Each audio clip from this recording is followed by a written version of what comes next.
नमस्कार मित्रांनो, शुभ श्रावणी या मालिकेच्या जबरदस्त ट्विस्टमध्ये तुमचं स्वागत आहे. शुभ श्रावणी ही मालिका अगदी रोमांचक असा वळणावर येऊन पोहोचली आहे. आता मात्र सगळं जे व्हायला नको तेच घडत असतं. शुभ आणि श्रावणीचं लग्न व्हायला हवं तर रुद्र आणि श्रावणीचं लग्न होत असतं हे कुणालाही मान्य नसतं. फक्त साहेबांना रुद्र एक चांगला पोलीस ऑफिसर दिसतो म्हणून माझ्या मुलीला सुखी ठेवू शकतो म्हणून त्याच्याशी लग्न लावायचा प्रयत्न चाललेला असतो. खरं तर रुद्र किती विचित्र आणि किती राक्षस आहे. राक्षसी वृत्तीचा माणूस आहे रुद्र ह्याचा कोणाला अंदाजच नसतो. विशालने त्याला ओळखलेलं असतं की साहेब राक्षसी वृत्तीचा माणूस आहे आणि हे आता श्रावणीला फसवत आहे. विशाल काही बोलू शकत नसतो कारण तो सब इन्स्पेक्टर असतो आणि रुद्र असतो हा मेन इन्स्पेक्टर असल्यामुळे विशालचं काही चालत नाही. बिचारा फक्त शांत जे काही चाललंय ते बघत असतो. खरं तर रुद्राचा खरा अवतार पल्लवीला त्याने कशा प्रकारे मारून टाकलं किंवा पल्लवीची काय अवस्था केली हे आता क्रांती समोर घेऊन येणार आहे आणि क्रांतीला साथ देणारे शुभू. खरा चेहरा रुद्रचा शुभूमुळे समोर येणारे साहेबांच्या आणि श्रावणी एवढ्या मोठ्या संकटात जे अडकणार असते, राक्षसाच्या तावडीत जाणार असते, त्या राक्षसाच्या तावडीतून श्रावणी कशी माघारी येते फक्त आणि फक्त शुभूच्या प्रयत्नांमुळे आणि क्रांतीने दिलेल्या साथीमुळे.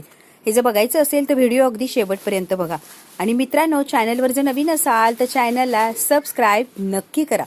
तर मित्रांनो, आतापर्यंत आपण असं बघितलं की रुद्र आणि श्रावणीच्या लग्नाची जोरदार अशी तयारी चाललेली असते. मेहंदी, हळद, संगीत सगळे प्रोग्राम अगदी धूमधडाक्यात चाललेले असतात. अगदी व्यवस्थित सगळं चाललेलं असतं. आता एक मॅनेजर म्हणून शुभू सगळे काही काम बघत असतो. आता त्या दिवशी जो प्रकार झालेला असतो मेहंदीच्या दिवशी, त्यानंतर मेहंदीवाली पळून गेलेली आहे. रुद्राने त्या मुलीला खूप मारलं आणि तिला मारल्यानंतर अचानक गायब झाली एवढं शुभूला माहिती असतं. शुभू आता इथलचं लग्नाची त्यांचं सगळं काम उरकवून घरी झोपायला चाललेलं असतं. तेवढ्यात काय त्याच्या साहेबांनी फोन लावलेला असतो की अर्जंट काम आहे, शुभू माघारी आहे. म्हणून शुभू आता माघारी चाललेला असतो. तर रस्त्यात अंधारामध्ये एक पोरगी स्वतःचा जीव वाचवत पळत असते आणि तिच्या मागे अजून काही गुंड असतात. शुभू बघतो की एवढ्या रात्री ती पोरगी पळतीये, स्वतःचा जीव वाचवतीये. नक्की काय असं झालंय की ती पोरगी जीव वाचवत पळतीये. शुभू ओळखतो की ही सकाळी मेहंदी लावणारीच पोरगी आणि हिला रुद्रने मारलं आणि म्हणूनच ही जीव वाचवत पळत होती आणि आता या गुंडांपासून पळतीये. नक्की काय चाललंय याचा आपल्याला शोध घ्यायलाच लागणार आहे. आता मात्र सगळीकडे ती गुंड असतात आणि वातावरण खूप हे असतं. तेव्हा रुद्र चे गुंड असू शकतात असं आता शुभूने अंदाज काढलेला असतो. म्हणून डायरेक्ट शुभू समोर जाऊन उभा राहतो आणि म्हणतो, काय त्या पोरीला काय करायचं नाही, या तिचा भाऊ आहे मी आणि ती माझ्यासोबत आहे, चल हट. ते गुंडांना आता एका याच्यात शुभूने हकलवून दिलेलं असतं आणि ती शुभूमध्ये आल्यामुळे ती गुंड पळून जातात. ती मुलगी खूप घाबरलेली असते. ती मात्र शुभूला म्हणते, थँक्यू तुम्ही मला थांबवलं किंवा मला अडवलं आणि या गुंडांपासून मला वाचवलं. शुभू म्हणतं ते सगळं काही ठीक आहे, तुम्ही आधी शांत व्हा. सकाळी तुम्ही विश्वंभर साहेबांच्या घरी मेहंदी लावण्यासाठी आला होता नवरीला, त्याच आहात ना. तिला धक्काच बसलेला असतो. ती शुभूला म्हणते, तुम्ही मला कसं ओळखलं? शुभू म्हणतो, हो मी ओळखलंय, तुम्ही जरी मास्क घातला होता तरी मी तुम्हाला बरोबर ओळखलंय. आता तिला ओळखलेलं असतं, तिचं नाव असतं क्रांती. तेव्हा ती स्वतःची ओळख सांगते. तेव्हा शुभू डायरेक्ट विचारतो, रुद्र सरांनी तुम्हाला का मारलं? रुद्र सरांनी तुम्हाला मारण्याचा काय अधिकार होता किंवा का मारत होते? क्रांती म्हणते, तुम्ही कोण आहात? मी विश्वंभर साहेबांच्या घरी खूप वर्षांपासून काम करतो आणि त्यांचं पीए होतं, जस्ट माझी नोकरी केली. नाहीतर रुद्र सरांचा खूप जवळचा माणूस आहे मी. विश्वंभर साहेबांचा खूप जवळचा माणूस आहे आणि विश्वंभर साहेबांनी काय विचार करून रुद्रचं आणि श्रावणीचं लग्न ठरवलंय हे मला कळतच नाहीये. आता त्या पोरीला कळालेलं असतं की शुभू चांगला माणूस आहे आणि चांगल्या माणसाबरोबर आपली गट्टी झाली आहे. आता जे काही घडलंय आतापर्यंत, रुद्राने पल्लवीला, क्रांतीने आता रुद्र कसा वागला, माझ्या बहिणीला म्हणजे पल्लवीला कसं ठेचून मारलं, हे सगळं काही क्रांतीने शुभूला सांगितलेलं असतं. आणि शुभूला कळतं आता रुद्र ही क्रांती, पल्लवी आणि श्रावणी यांचा नेमकी आपापसात काय संबंध आहे. आणि म्हणजे रुद्र पोलीस ऑफिसर आहे या पदाचा तो गैरवापर करून घेत असतो, सगळ्यांना फसवत असतो. खून केलेला असून सुद्धा रुद्र मोकाट फिरत असतो. आणि आता या रुद्रला गजाआड टाकायला लागणार ही वेळ आली. आता क्रांतीने आणि शुभूने ठरवलेलं असतं आणि श्रावणीसारख्या गोड मुलीचं आयुष्याचं वाटोळ होणार आहे, त्याआधी तिला सावरलं पाहिजे, या संकटातून बाहेर काढलं पाहिजे. आता क्रांती आणि शुभू दोघेही कामाला लागलेले असतात आणि काहीही झालं तरी आता श्रावणीला रुद्रापासून वाचवायचं, कारण तो राक्षस आहे, क्रूर वृत्तीचा राक्षस आहे. आता मात्र शुभू काही झालं तरी श्रावणीचं वाटोळ होऊ देणार नाही. तो क्रांतीच्या मदतीने शुभू रुद्रचा खरा चेहरा साहेबांच्या समोर आणणार. विश्वंभर साहेबांना पुराव्यासकट जर रुद्रचा खरा चेहरा कळाला तर विश्वंभर साहेब एक सेकंदही लग्न टिकू देणार नाही. एका मिनिटात सगळं विधी मोडून टाकणार आणि योग्य तो निर्णय घेणार. त्यासाठी आता शुभू कामाला लागलेलं असतं. योग्य त्या वेळेत क्रांती मिळालेली असते आणि सगळंच काही शुभूसाठी सोपं होऊन बसलेलं असतं. तर मित्रांनो, लग्नाची तयारी जोरोशोरोमध्ये चाललेली असते. आता हळद झालेली असते, मेहंदी झालेली असते, आता संगीत समारंभ असतो आणि आता संगीतापासूनच रुद्रवर बारीक लक्ष ठेवलेलं असतं शुभूने. डाऊट तर होताच पहिल्यापासून आणि आता लक्ष ठेवायलाही सुरुवात केलेली असते. सगळ्यात महत्त्वाचं जी श्रावणी असते तिला हे रुद्रचं वागणं बोलणं अजिबात आवडत नसतं. तिला फार शंका येत असते आणि ती सारखी सारखी म्हणत असते, काकी हा रुद्र कधी कधी इतका छान वागतो आणि कधी कधी इतका रोडली वागतो की कळतच नाही हा रुद्र नेमकी खरा कोणता आहे.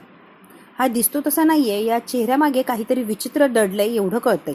अपर्णा म्हणते, हो ग श्रावणी, बऱ्याच वेळा मलाही डाऊट आला की रुद्रचं वागणं बोलणं काहीतरी वेगळंच असतं ग. तो वागतो वेगळा, बोलतो वेगळा आणि दिसतो काहीतरी वेगळाच.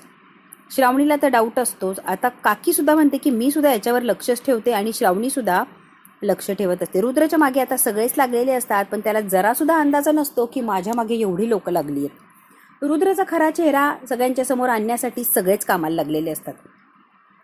रुद्र स्वतःच्याच तोऱ्यामध्ये असतो, मी इन्स्पेक्टर आहे आणि मला कुणी काहीच करू शकत नाही, माझं कुणीच वाकडं करू शकत नाही, कारण माझी बायको पल्लवीचा ठेचून मी खून केलाय, ठेचून मारली तरी सुद्धा मला कुणीच काही केलं नाही, त्यामुळे आता माझं कोण वाकडं करायला लागले. रुद्र याच फुगीरपणामध्ये असतो आणि तो सगळ्यांना अगदी इग्नोर करत असतो. स्वतःच ग्रेट आहे असं वागत असतो. त्याला माहितीच नसतं की शुभू आणि क्रांती हात धुवून त्याच्या मागे लागलात आणि आता त्याचा पर्दाफाश केल्याशिवाय त्या काय माघार घेणार नसतात. आता मात्र सगळे कार्यक्रम विधी अगदी परफेक्ट सगळे सक्सेसफुली पार पडत असतात. रुद्र म्हणत असतो, एकदा का मी श्रावणीच्या गळ्यात माळ टाकली की सगळी विश्वंभरची प्रॉपर्टी माझी झाली. मग मी श्रावणीला वेठीस धरणार आणि विश्वंभरच्या प्रॉपर्टीवर अगदी बसून जाणार की तिथून उठायचं नावच घेणार नाही. काही झालं तरी प्रॉपर्टी माझ्या एकट्याच्या घशात गेली पाहिजे, कुणालाही एवढा सुद्धा मी तिनका देणार नाहीये. आता सगळं काही ठरवलेलं असतं आणि रुद्र फक्त लग्नाच्या दिवसाची वाट बघत असतो. एकदा की माळ टाकली की सगळं माझं झालंच. सगळं छान व्यवस्थित रुद्रने ठरवलंय तसंच चाललेलं असतं. पण त्याला माहितीच नसतं की शुभू सुद्धा इतक्या जोरात कामाला लागलाय की त्या कामाला लिमिटच राहिलेली नसते. फक्त आणि फक्त रुद्र कसा आहे काय याच्यासाठी पुरावे गोळा करत असतो रात्रंदिवस शुभू. रुद्रला जराही काही भणक लागली नसते. क्रांतीने बऱ्यापैकी त्याला पुरावे दिलेले असतात. पल्लवीला कसं मारलं, पल्लवीला कसा टॉर्चर करायचा, लास्ट कॉल केलेला असतो पल्लवीने, रुद्रपासून मला वाचव, तो मला मारतोय, टॉर्चर करतोय, तो त्यावेळेला क्रांतीने रेकॉर्ड केलेला असतो. तो कॉल सुद्धा रेकॉर्डिंग शुभूला दिलेलं असतं. बऱ्यापैकी पुरावे दिलेले असतात. शुभूकडे चांगलीच माहिती जमा झालेली असते. सगळ्यात महत्त्वाचं जो सब इन्स्पेक्टर विशाल असतो तो सुद्धा रुद्रचा खरा चेहरा ओळखून असतो आणि आता रुद्रचा खरा चेहरा ओळखून असतो, त्यामुळे रुद्रला एक्सपोज करण्यासाठी तो सुद्धा पुढाकार घेतो. कारण जेव्हा रुद्र सर्वसामान्यांना टॉर्चर करतो, सर्वसामान्यांना त्रास देतो, तेव्हा विशालला फार त्रास होत असतो. सर जे वागताय ते चुकीचं आहे, पण सर ज्या पदावर बसलेत त्या पदाचा गैरफायदा घेताय आणि विशालही मजबूर असतो. प्रत्येक वेळेला त्याने रुद्राला थांबवण्याचा प्रयत्न केलेला असतो आणि तरीही रुद्र काही थांबलेला नसतो. विशालला आरडाओरडा करून शांत करत असतो आणि माझं काम मला जमतं, तू शहाणपणा शिकू नको, हीच भाषा प्रत्येक वेळेला रुद्रने विशालला वापरलेली असते. आता क्रांती, शुभू, विशाल हे सगळेच कामाला लागलेले असतात रुद्रला एक्सपोज करण्यासाठी.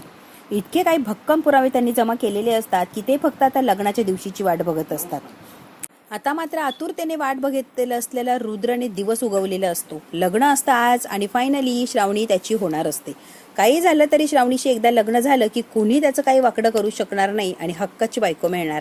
एकदा काय श्रावणी बायको झाली की त्याला हवं ते मिळणार असतं. रुद्र खूप आनंदी असतो आणि इतका आनंदी असतो की बाकी सगळं जग तो विसरून गेलेलं असतो. त्याला माहितीच नसतं की माझ्या भोवती एवढं मोठं जाळं विणलं जातंय आणि त्याच जाळ्यात मी अडकावं म्हणून सगळेच तयारीला लागलेत. आता मात्र रुद्र ज्या गोष्टीची वाट बघतो ती वेळ आलेली असते. आता दोघंही छान तयार झालेले असतात आणि आता लग्नाला सुरुवात होणार. ते चाललेलं असतो शुभू आणि मोठा धमाका करण्यासाठी मोठा असा बॉम्ब घेऊन आलेला असतो. आता शुभू आलाय म्हणून सगळे चिडलेले असतात की शुभू इथे हिंमतच कशी झाली येण्याची. विश्वंभर साहेब म्हणतात सिक्युरिटीला आत्ताच्या आत्ता याला बाहेर काढून द्यायचं. शुभू म्हणतो मी बाहेर जाणार आहे पण 2 मिनिटं मला काय म्हणायचं तेवढं ऐका, तुमच्या मुलीच्या आयुष्याचा प्रश्न आहे. साहेब म्हणतात माझ्या पोरीच्या आयुष्याची काळजी करायला मी भक्कम आहे, आत्ताच्या आत्ता इथून हटायचं.